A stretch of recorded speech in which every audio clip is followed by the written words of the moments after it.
in the heart of a vast, forgotten forest known by the locals as Silent Valley, and an unnatural stillness lingered in the air like a living presence. Its once glossy black paint now faded into a dull, rust-covered shell, its windows shattered, and although no one could say for certain how it got there, stories filled with fear, warnings, and whispered tragedies, that it was not just an abandoned machine, but something far more sinister, until a young man named Armin heard the tale and felt something stir deep within him, because Armin was not someone who believed in curses or ghost stories, and so the more he heard about the car in the forest, ignoring the concerned looks and serious warnings from the villagers who urged him to stay away. But Armin only smiled and assured them that he would be fine. And so one evening, as the sun began its slow descent and the sky turned shades of orange and red, and without telling anyone else, he made his way toward the forest, feeling a strange mix of excitement and unease as he crossed the invisible boundary where the sounds of the outside world began to fade. And with each step deeper into the forest,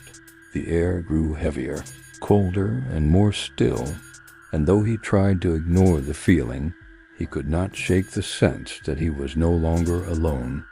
And after what felt like an hour of walking through twisting paths and shadowy trees, he finally saw it, the car, standing exactly as the villagers had described, motionless and haunting. And for a moment, Armin simply stood there, staring at it,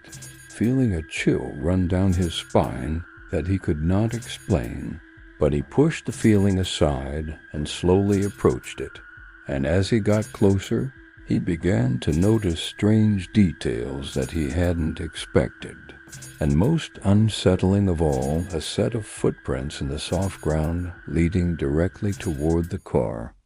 And yet there were no footprints leading away, but he refused to turn back, convincing himself that there had to be a reasonable explanation, his fingers trembling slightly as they made contact with the cold metal surface, with torn seats, cracked surfaces, and strange stains that covered parts of the interior. Raising his camera and pressing the shutter, a figure sitting in the back seat, perfectly still, its shape barely visible but undeniably there. But there was nothing there, just darkness and silence. But before he could calm himself, the car door suddenly slammed shut behind him with a loud bang, and panic began to rise inside him as he pulled harder and harder on the handle,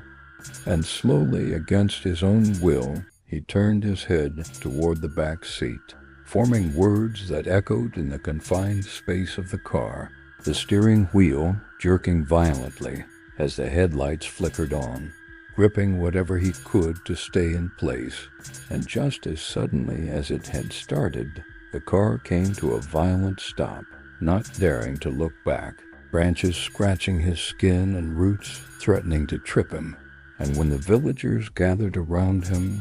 and the next morning, when a group of brave men went to the forest to find the car, and yet Armin knew the truth. He knew that somewhere deep within that forest, beyond the reach of light and reason,